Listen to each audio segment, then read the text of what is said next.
নমস্কার বন্ধু, আমি শুভাশিস আপনাদের সামনে আবার ভালো থেকো বন্ধু অনুষ্ঠানে আপনাদের স্বাগত। অনেকটা পথ একসাথে চলা হলো। কেমন লাগছে বন্ধু আপনাদের অনুষ্ঠান? আজ আপনাদের সামনে ভালো থাকার আরেকটা বিষয় নিয়ে এলাম, একটা নতুন বিষয়। সকলেই জানি আমরা এই বিষয়টা সম্বন্ধে, আমরা করেও থাকি বিভিন্নভাবে। তা হলো সেবা। আমরা বিভিন্ন সময় বিভিন্ন রকমভাবে মানুষের সেবা করি, ভাবি বোধহয় দানটাই সেবা। কিন্তু দানের ভিতরে অনেক তফাৎ আছে। কখনো কাউকে পয়সা দান করি, কখনো কিছু জিনিস দেই, কাপড় জামা দেই, কিন্তু মানবিকতার থেকে আমাদের কিছু দান করা উচিত। আমাদের মানসিক শক্তি কি কতটা আমরা নেগেটিভিটিতে কাজে লাগাচ্ছি সেটা আমাদের দেখতে হবে। আর এই নেগেটিভিটিতে কাজে লাগিয়ে আমাদের মূল্যবান সময়গুলোকে আমরা নষ্ট করছি। জীবনের অনেক মুহূর্ত আসে, অনেক মানুষ আমাদের নানান রকমভাবে কষ্ট দেয়। আমাদের সেখানে ক্ষমা করা উচিত আমাদের নিজেদের ভালোর জন্য। এই ক্ষমাটাও কিন্তু একটা দান।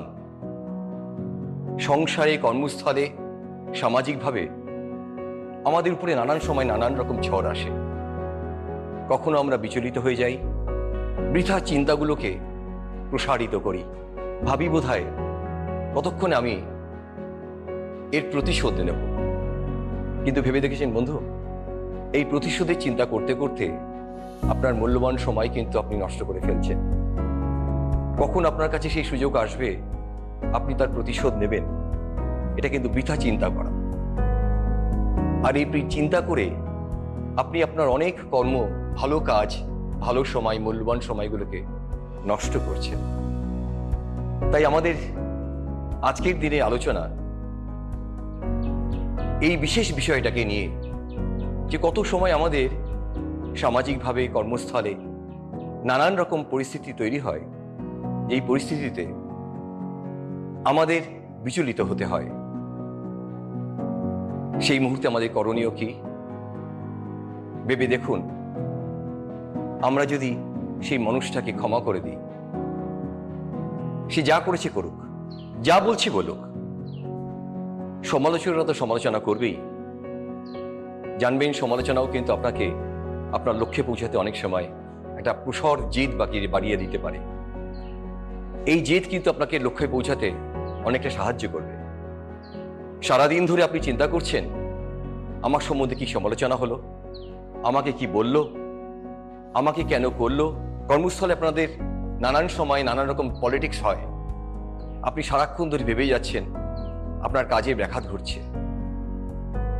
এই মুহূর্তে আপনার যদি সেই কথাগুলোকে মাথার থেকে বার করে রাখা যায়, বা সেটি প্রসঙ্গে না গিয়ে আপনি আপনার লক্ষ্যের দিকে এগোতে থাকেন, দেখবেন আপনার লক্ষ্যে পৌঁছাতে কিন্তু অনেক সহজ হবে। অনেক সময় আমরা অনর্থকভাবে অনেক লড়াইতে জড়িয়ে যাই, আমাদের কনফ্লিক্ট হয় মানসিকভাবে, যার প্রভাব পড়ে শারীরিকভাবে। এইসব থেকে মুক্ত রাখাও নিজের প্রতি সেবা,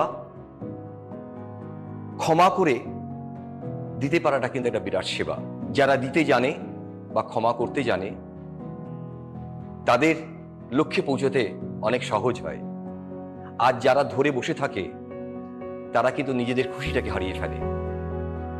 ফরগিভনেস ইজ নর্মাল, মনে রাখতে হবে। কিন্তু এটা আমাদের একটা স্বাভাবিক সহজ স্বভাব, যেটাকে আমরা ব্যবহার করি না। আর সেই কারণে কিন্তু আমরা নানান সেবায় লিপ্ত রাখি, কিন্তু এই সেবা থেকে আমরা বেরিয়ে যাই।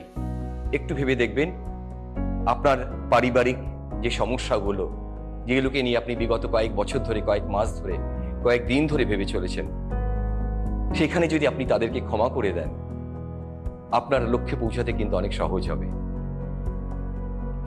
আমার জীবনের লক্ষ্য কিন্তু দেওয়া, নেওয়া নয়। এর আগেও আমাদের অনেক অনুষ্ঠানে আপনাদেরকে আমি বলেছিলাম, আমরা কিন্তু দিতে এসেছি, নিতে আসেনি। তো সেবার মধ্যে নানান রকম পদ্ধতি আছে। সেবার মধ্যে দান আছে, সেবার মধ্যে ক্ষমাও আছে।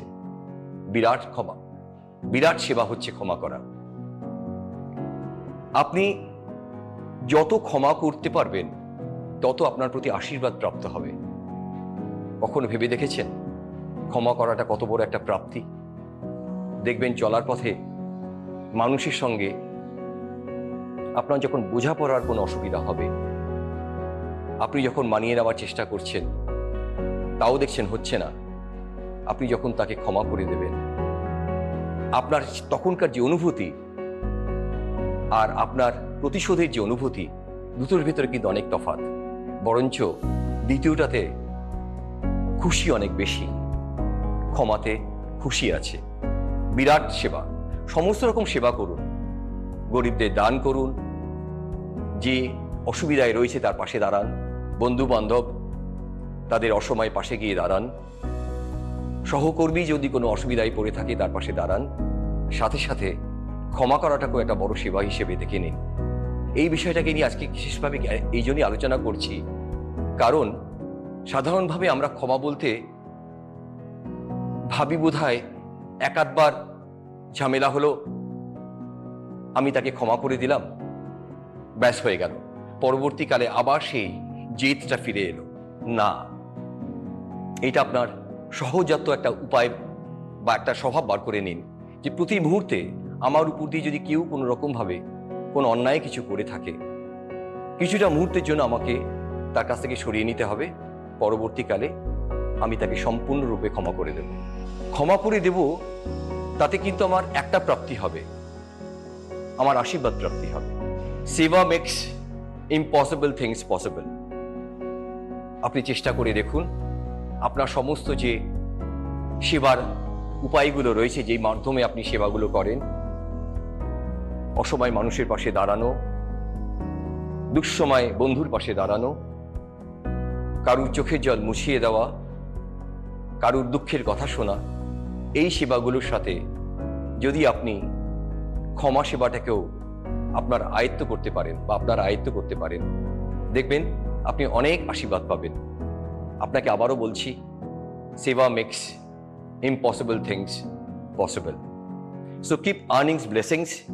যত আশীর্বাদ প্রাপ্ত হবেন, জীবনের পথ আপনার তত মসৃণ হবে। সেবা আমাদের একটা সংস্কার, একটা হিউমিলিটি, এটা আমাদের মধ্যে রয়েছে। পরিস্থিতি আমাদের একটা প্রতিবন্ধকতা। কখনো কখনো আমাদের বন্ধুরা এসে বলে, না ছাড়বি না, এর বদলা নিতেই হবে। কখনো সাংসারিকভাবেও আমাদের এই সমস্যাটা আসে, আমরা তখন বুঝে উঠতে পারি না যে কিভাবে এর থেকে বেরোবো। সহজ পদ্ধতি, যদি আপনি মনে করে থাকেন সে আপনার প্রতি অন্যায় করছে, আপনি তাকে ক্ষমা করে দেখবেন অনেক বেশি শান্তি পাবেন, অনেক বড় প্রাপ্তি, অনেক বড় আশীর্বাদ। বন্ধুরা কখনো গুরুদ্বারা গেছেন? যদি কখনো গুরুদ্বারায় যেয়ে থাকেন, দেখতে পারবেন মানুষ কিভাবে সেবা করছে। কিছু মানুষ বাসন ধুচ্ছে, কিছু মানুষ খেতে দিচ্ছে, অর্থাৎ যারা ভোগ স্বীকার করতে আসছে তাদেরকে ভোগ বিতরণ করছে, কিছু মানুষ জুতো পরিষ্কার করছে। আপনি একটা জায়গায় গেলে পরে বিভিন্ন রকমের সেবা দেখতে পারবেন। কিন্তু আজকে ওই সেবা তো আছেই। আজকে যেই সেবাটার উপরে আমরা বিশেষ করে বিশেষভাবে বলতে চাইছি, সেটা হচ্ছে যে ক্ষমা করার সেবা। দেখবেন জীবনে ছোট ছোট ঘটনাগুলো কিন্তু বেশি ঘটে, প্রতিনিয়ত ঘটে। বড় ঘটনা কিন্তু সচরাচর খুব একটা ঘটে না, বছরে একবার বা বছরে দুবার, সেগুলোকে ভুলে যেতে আমাদের সুবিধা।